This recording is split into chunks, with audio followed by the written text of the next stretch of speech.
Let's try and make sense of the super smash at Sydney. Joining me on the show, Professor Salvatore Babonis, American sociologist and associate professor of sociology at the University of Sydney.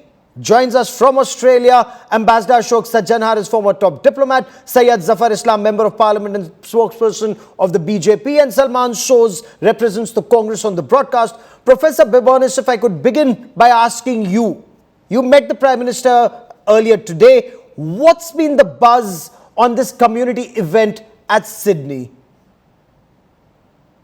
Well, first of all, the most important thing to realize about this community event is that it is or was a community event. This was not organized by the Australian government. This was not organized by the Indian government.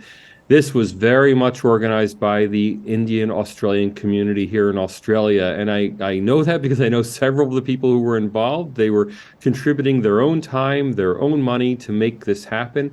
And they were incredibly excited to have this opportunity to have Mr. Modi speak to them. In fact, I'm pretty sure that Mr. Modi went ahead with his trip to Australia not to meet Anthony Albanese. I mean, let's face it, once the Quad summit was moved to Japan, there wasn't much reason for Mr. Modi to come to Australia, except, well, two things, I guess, to attend this event and maybe to meet me. And I'm going to tell you, it wasn't to meet me. That wasn't the reason he came. It was for the community. But Syed Zafar Islam, the Congress says whenever the Prime Minister declares a note ban, or whenever a note ban is declared in India, the Prime Minister is on a foreign tour. He went on a tour after 500 and 1,000 rupee notes when that note ban happened. He's gone again once the 2,000 rupee note is being withdrawn. They see nothing more to his trip overseas. Well, let me first clarify, that there is no note ban. It is a withdrawal process, which is a very fairly standard process as far as RBI is concerned. We, as the government, has nothing to do with it. It is the decision of the RBI. And as a matter of policy, new note policy or clean policy, new note clean policy, which RBI follows, every 5 years, 7 years, they do replace the old notes, and which is what they are doing. So they never, in all their circulars, they have never mentioned that this note is not a legal tender. It continues to be a legal tender. I think you should see the point number 5 of the RBI circular. So it is very unfair for anyone to make this kind of statement when the legal tender is, all these 2,000 note is a legal tender in the country. As far as his visit is concerned, you see what a massive reception he is getting everywhere, wherever he goes. I mean, it's a moment of pride for all Indians. I think the Congress party, instead of having this kind of differences, having this kind of petty-mindedness, they should also appreciate that you have a Prime Minister whose popularity is being acknowledged by the President of America. Okay. People say that the most powerful man on the earth is always the President of America. And see what he has to say. He said that your popularity is unprecedented, unmatched. Even when I am inviting people in White House for dinner, it never used to happen when a president or prime minister of another country come or visits or come over for dinner.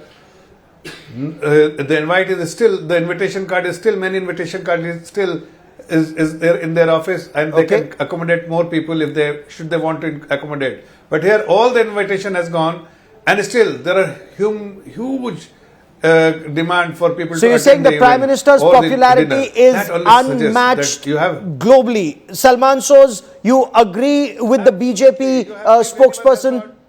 They must be spoken.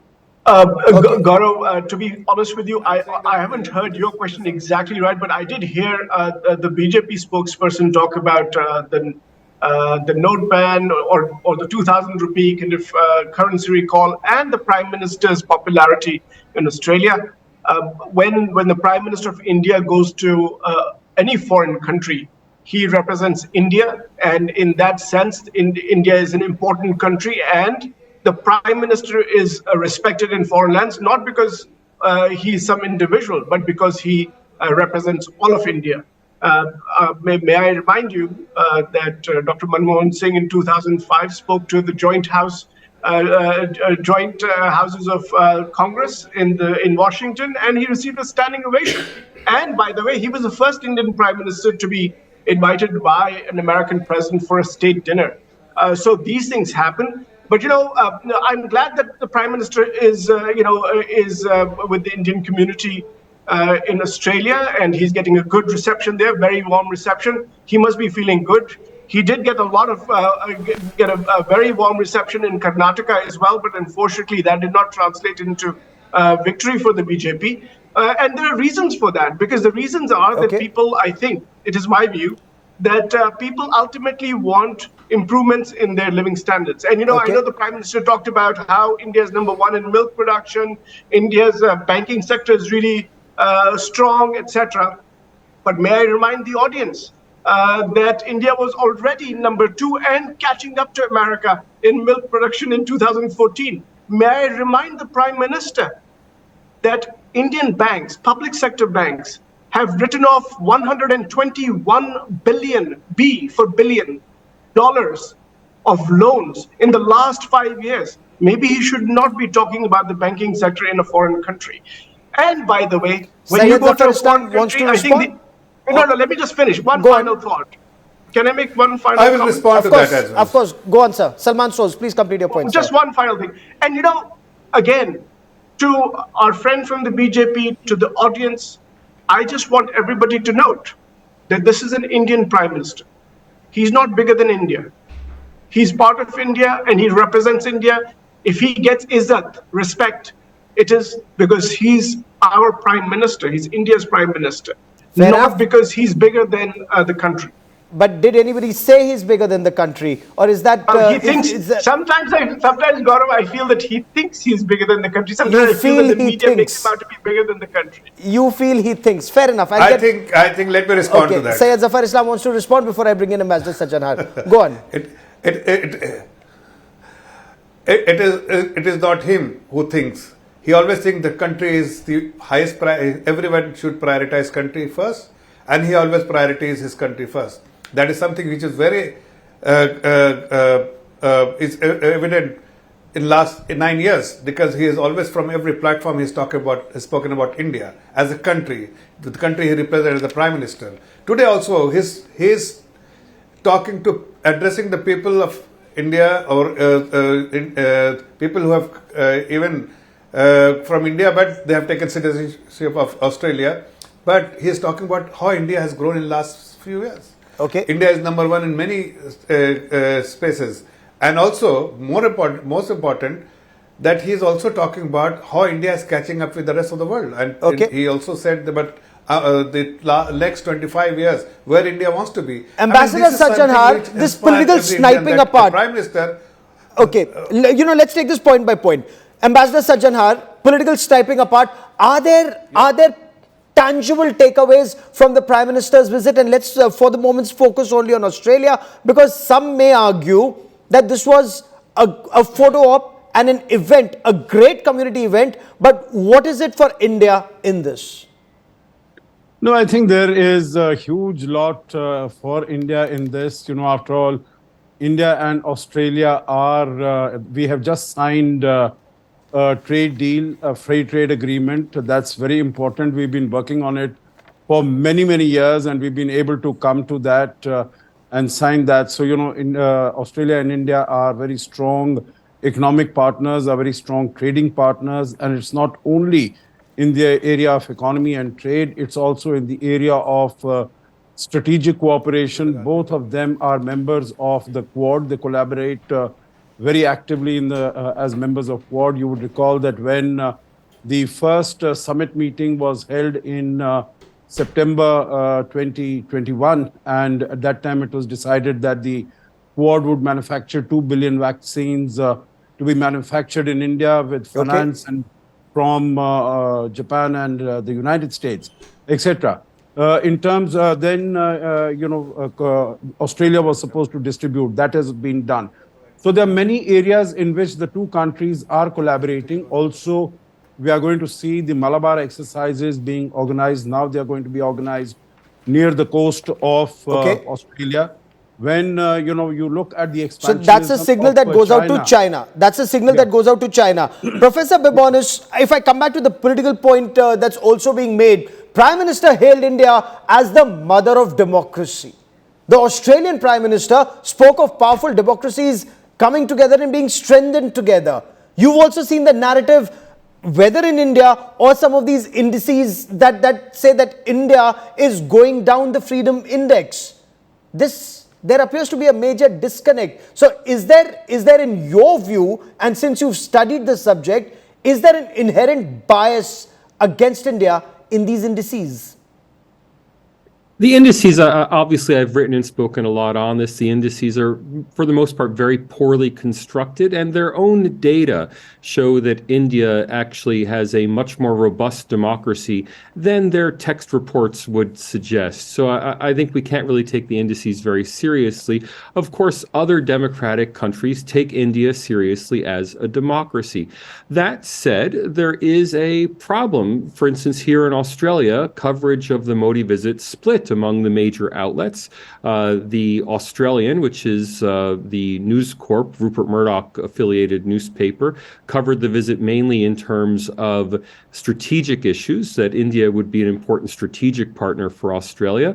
On the other hand, the Sydney Morning Herald, which is the opposing group of newspapers, what are called the 9 newspapers here in Australia, ran an editorial decrying India's, what they perceived as India's poor human rights record. So this narrative is still one that is heavily debated, hotly debated outside India. Now, I'm gratified to be a part of this debate and to have the opportunity to bring data to bear. I had my own op-ed today in the Australian Financial Review, the main financial newspaper in Australia, saying that the India debate needs data, not drama.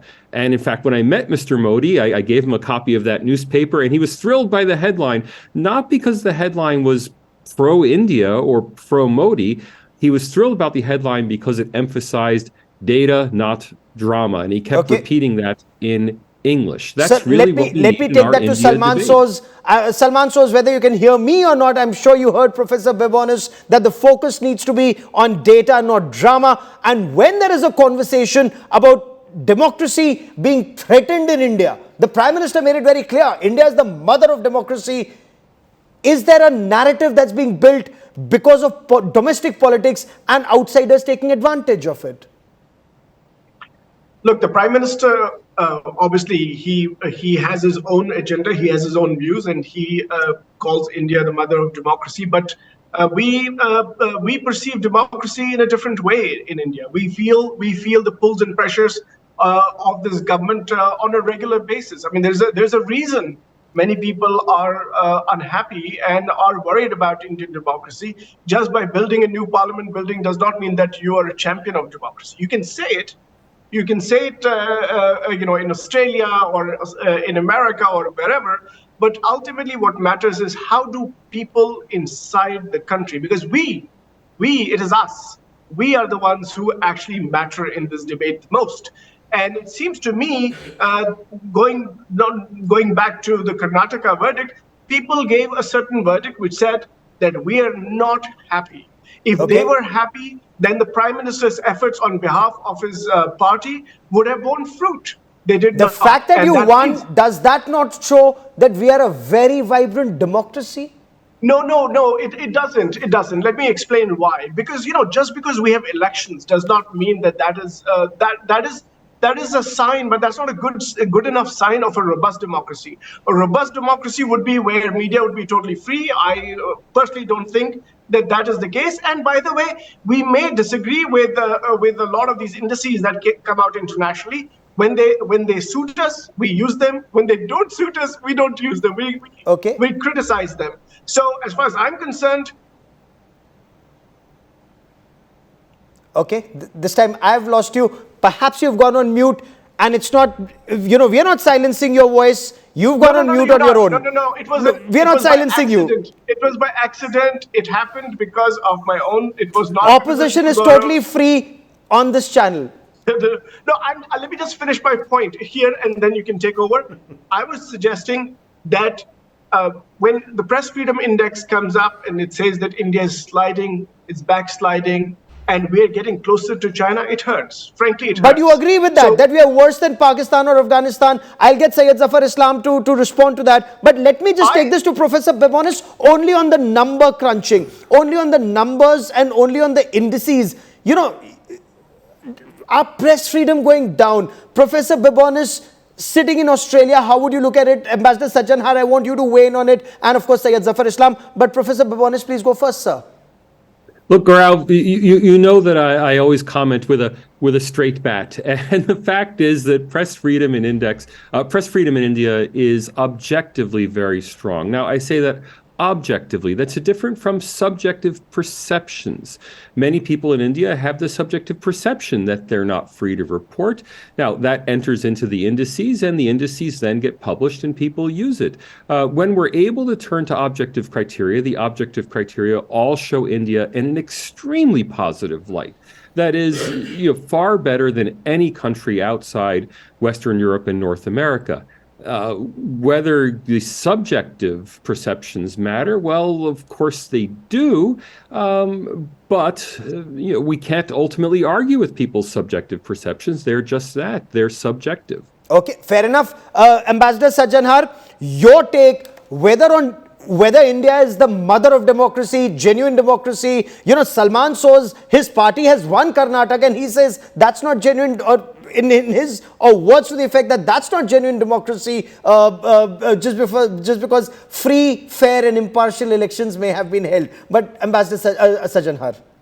Gaurav, holding free, fair elections is one particular element. It's a very significant element. It's a very important element. It's not the only element. There are other parameters. And I think on those parameters also, India comes out, shining very bright. Whether it is, we've been talking a little bit about the media, whether it is in terms of rule of law, how does the judiciary function, etc. I think all of that. And basically, again, what we speak about is democracy able to deliver in terms of improving the living standards of the people? Okay. And I think here, definitely in India, democracy has delivered, meaning I'm not saying it, even in Hiroshima, it was President Biden who said, in the Quad meeting that democracy in India has delivered. Just to give you one example, Gaurav, and I think that will illustrate it. We were number 11th on, as far as our GDP is concerned in the global rankings in 2004. In 2014, we came down to ranking, we were 10th largest, today we are the fifth largest economy. We were the 11th largest. Yes. Then in 10 years, we became the 10th largest. Today, we are the 5th largest. And according to economists and analysts and commentators, we are going to become the third largest economy by 2027. And that means that the economy is growing and this prosperity is being shared amongst the people. So there is living standards are coming up. Okay. You look around, infrastructure, everything, in terms of manufacturing, etc. I don't say that everything has been done well. Bebonis, and to all our guests, many thanks for joining me here. If you like the video, do like, comment, share and subscribe.